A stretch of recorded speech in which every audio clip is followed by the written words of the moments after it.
Ho ampitombona ho aminareo hatrany ry havako ny fahasoavan'i Jesoa Kristy Tompontsika. Amen. Hivavaka ary isika. Misaotra anao izay Tompo isaky ny maraina tahaka an'izao fa novelominao indray.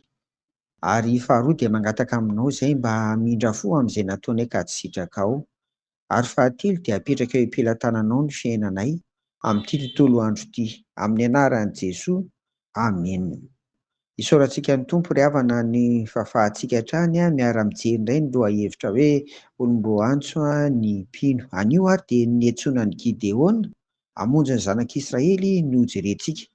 Hita atao amin'ny mpitsara toko fahenina izany. Rehefa tafiditra tao amin'ny tany Kanana ny Israely dia mbola tsy nilamina tsara ny fiainan'ny vahoaka, indrindra fa ny fiainana ara-panahy, satria voalaza ny andininy voalohany fa nanao izay ratsy teo mason'i Jehovah izy ireo ka dia natolotr'Andriamanitra eo an-tanan'ny Midianina. Inona nataon'izy ireo tamin'izany? Nivogatry ny tany sy ny biby fiompy dia samy niravana sy nibaibon'ny Midianina avokoa ry havana. Nijaly indrindra ary ireo vahoaka an'Andriamanitra ireo ka nitaraina taminy. Tamin'izany indrindra ny Tompo no nifidy sy niantson'i Gideona ho mpitsara handeha hiady handresy ny fahavalo. Ny diniantsika an'io dia hoe ny olona vidian'Andriamanitra dia fantany tsara. Hoy ilay anjelin'i Jehovah tamin'i Gideona, vakiana amin'ny anaran'i Jesoa. Jehovah momba anao, ry lehilahy mahery, ny andininy 12 amin'ity mpitsara toko fahenina ity izany. Tsy hery ara-batana loatra no tena teneniny eto ry havana, fa herim-po, herin-tsaina, herim-panahy izay ananan'i Gideona. Noho izany dia izy no vidian'Andriamanitra hanafaka ny olona.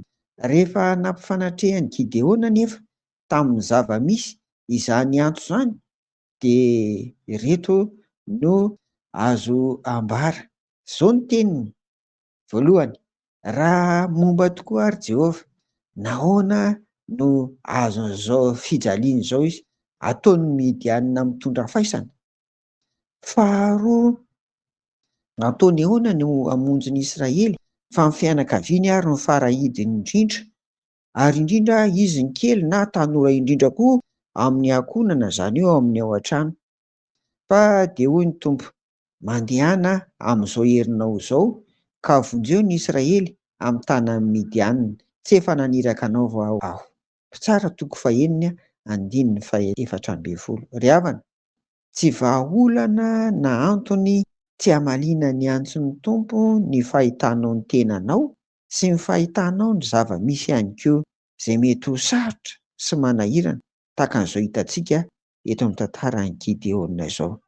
Fa fantatr'Andriamanitra ny olona antsoiny, fantatr'Andriamanitra ny olona ahavita ny asany, koa olom-boantso ianao. Dia hoy ny Tompo aminao ary amin'ity anio ity, mandehana amin'izao herinao izao. Amen. Vavaka ary isika.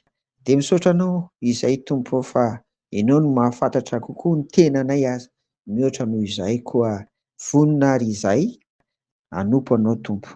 Hanoha ny antsonao ka hanao ny asanao. Amin'ny anaran'i Jesoa. Amen. Ho aminareo ny fiadanan'i Jesoa.